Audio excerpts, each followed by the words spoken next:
Boa noite, flores da noite. Eu sou a Crica Pujol e esse é mais um Leituras com a Crica do nosso Provocações Literárias.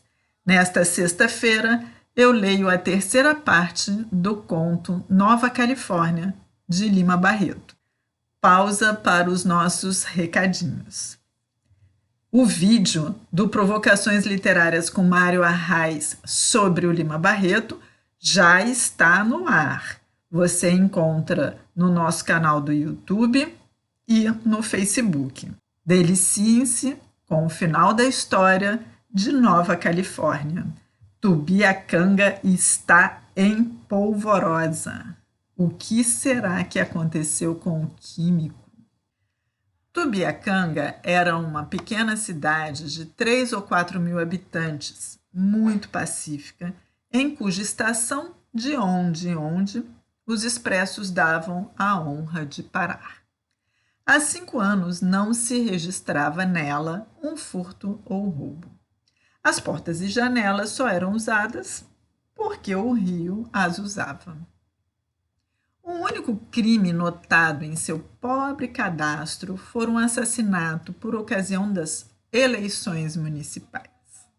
Mas, atendendo que o assassino era do partido do governo e a vítima da oposição, o acontecimento em nada alterou os hábitos da cidade, continuando ela a exportar o seu café e a mirar as suas casas baixas e acanhadas nas escassas águas do pequeno rio que a batizava. Mas qual não foi a surpresa dos seus habitantes quando se veio a verificar nela um dos repugnantes crimes de que se tem memória. Não se tratava de um esquartejamento ou parricídio. Não era assassinato de uma família inteira ou um assalto à coletoria. Era coisa pior, sacrílega, aos olhos de todas as religiões e consciências. Violavam-se as sepulturas do sossego, do seu cemitério, do seu campo santo. Em começo, o coveiro julgou que fossem cães, mas, revisitando bem o muro, não encontrou senão pequenos buracos. Fechou-os. Foi inútil. No dia seguinte, um jazigo perpétuo arrombado e os ossos saqueados. No outro, um carneiro e uma sepultura rasa. Era gente ou demônio? O coveiro não quis mais continuar as pesquisas por sua conta, foi ao subdelegado e a notícia espalhou-se pela cidade. A indignação na cidade tomou todas as feições e todas as vontades.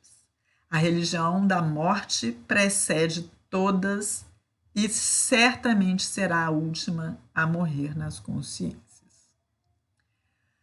Contra a profanação clamaram os 6 presbiterianos do lugar. Os bíblicos, como lhes chama o povo, clamava o agrimensor Nicolau, antigo cadete e positivista do rito Teixeira Mendes. Clamava o Major Camanho, presidente da loja Nova Esperança. Clamavam o turco Miguel Abudala, negociante de armarinho, e o cético Belmiro, antigo estudante que vivia ao Deus dará, bebericando Paraty nas tavernas. A própria filha do engenheiro residente da Estrada de Ferro, que vivia desdenhando aquele lugarejo, sem notar sequer os suspiros dos apaixonados locais, sempre esperando que o expresso trouxesse um príncipe a desposá-la. A linda e desdenhosa Cora não pôde deixar de compartilhar da indignação e do horror que tal ato provocara em todos do lugarejo. Que tinha ela com o túmulo de antigos escravos e humildes roceiros, em que podia interessar aos seus lindos olhos pardos o destino de tão humildes ossos? Porventura, o furto deles perturbaria o seu sonho de fazer radiar a beleza de sua boca, dos seus olhos e do seu busto nas calçadas do rio? De certo, não, mas era a morte implacável e onipotente, de que ela também se sentia escrava e que não deixaria um dia de levar a sua linda caveirinha para a paz eterna do cemitério. Aí Cora queria os seus ossos sossegados, quietos e comodamente descansando num caixão bem feito e num túmulo seguro. Depois de ter sido a sua carne encanto e prazer dos vermes. O mais indignado, porém, era Pelino.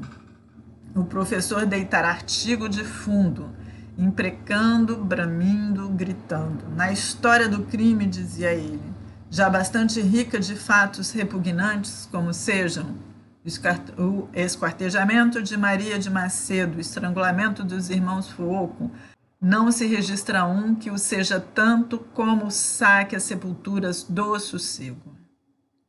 E a vila vivia em sobressalto. Nas faces não se lia mais paz.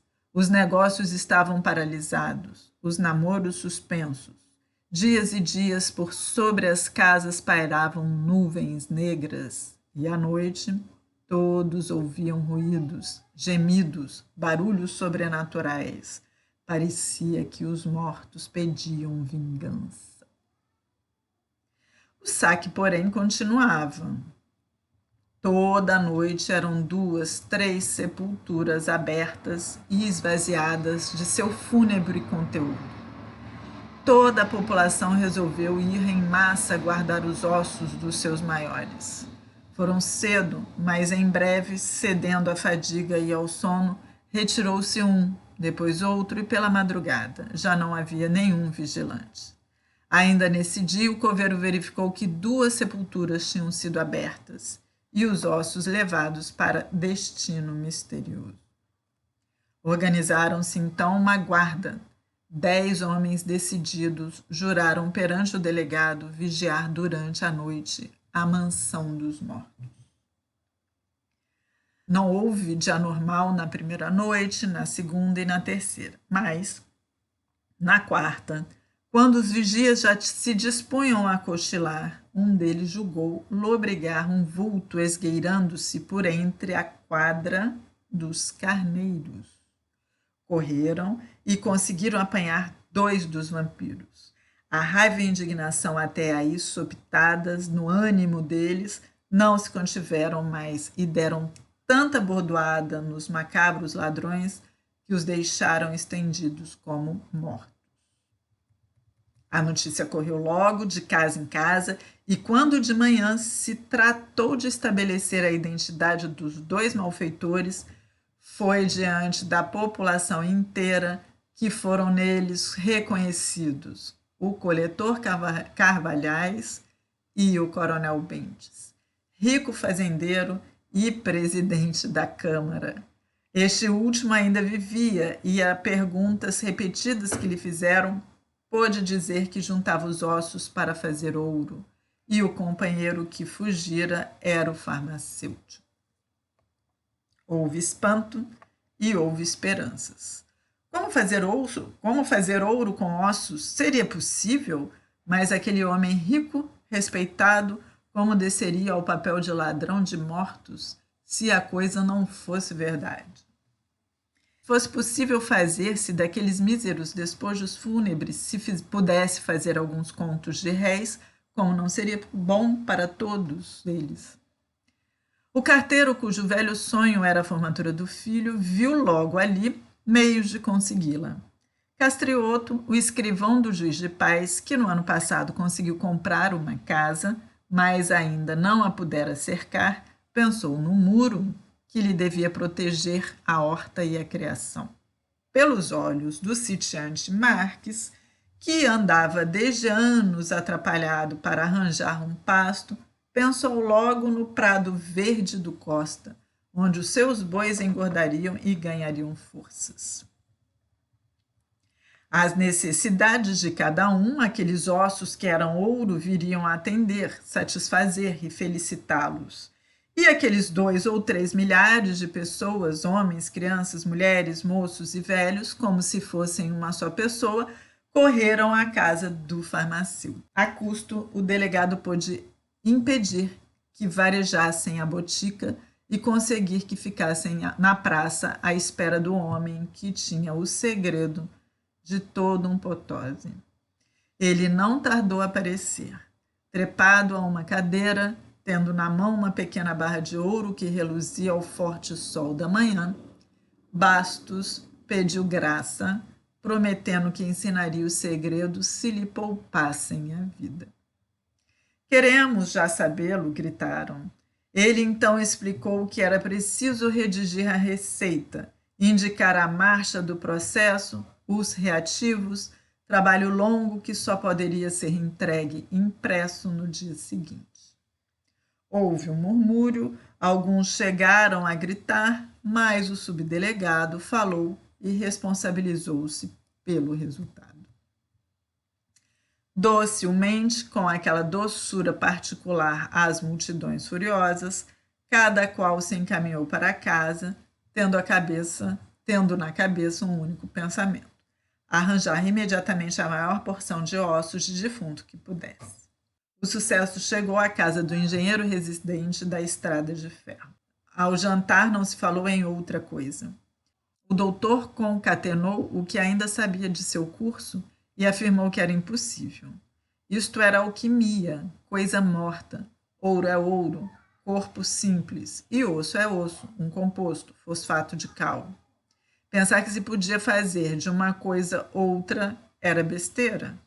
Cora aproveitou para rir-se petropolimente da crueldade daqueles botocudos, mas sua mãe, Dona Emília, tinha fé que a coisa era possível. À noite, porém, o doutor, percebendo que a mulher dormia, saltou à janela e correu em direitura ao cemitério. Cora, de pés nus, com as chinelas nas mãos, procurou a criada para irem juntas à colheita de ossos. Não a encontrou, foi sozinha. E Dona Emília, vendo-se só, adivinhou o passeio e lá foi também. E assim aconteceu na cidade inteira. O pai, sem dizer ao filho, saía. A mulher, julgando enganar o marido, saía. Os filhos, as filhas, os criados, toda a população, sob a luz das estrelas assombradas, correu ao satânico rendezvous no sossego. E ninguém faltou. O mais rico e o mais pobre lá estavam. Era o turco Manuel, era o professor Pelino, o doutor Jerônimo, o major Camanho, Cora, a linda e deslumbrante Cora. Com seus dedos de alabastro, resolvia a sane das sepulturas, arrancava as carnes ainda podres, agarradas tenazmente aos ossos, e deles enchia o seu regaço até ali inútil. Era o dote que colhia e as suas narinas que se abriam em asas rosadas e quase transparentes. Não sentiam o fétido dos tecidos apodrecidos em lama fedorenta. A desinteligência não tardou a surgir. Os mortos eram poucos e não bastavam para satisfazer a fome dos vivos. Houve facadas, tiros, cachações. Pelino esfaqueou o turco por causa de um fêmur e mesmo entre as famílias questões surgiram. Unicamente o carteiro e o filho não brigaram. Andaram juntos e de acordo, e houve uma vez que o pequeno, uma esperta criança de 11 anos, até aconselhou o pai. Papai, vamos aonde está a mamãe. Ela era tão gorda. De manhã, o cemitério tinha mais mortos do que aqueles que recebera em 30 anos de existência. Uma única pessoa lá não estivera, não matara nem profanara as sepulturas. Fora o bêbado Belmiro. Entrando assim numa venda meio aberta e nela não encontrando ninguém, encher uma garrafa de Paraty e se deixara ficar a beber sentado à margem do Tubiacanga, vendo escorrer mansamente as suas águas sobre o áspero leito de granito. Ambos, ele e o rio, indiferentes aos que já viram, mesmo a fuga do farmacêutico com o seu Potose e o seu segredo, sob o dossel eterno das estrelas. E assim termino o nosso conto. Nova Califórnia, Lima Barreto. Vale a pena pensar sobre algumas coisas ditas por Lima há algum tempo atrás, que ainda hoje vivemos e discutimos, e pensamos e refletimos. Será mesmo que o ser humano não consegue sair do mesmo lugar? Boa noite para vocês e até a próxima leitura.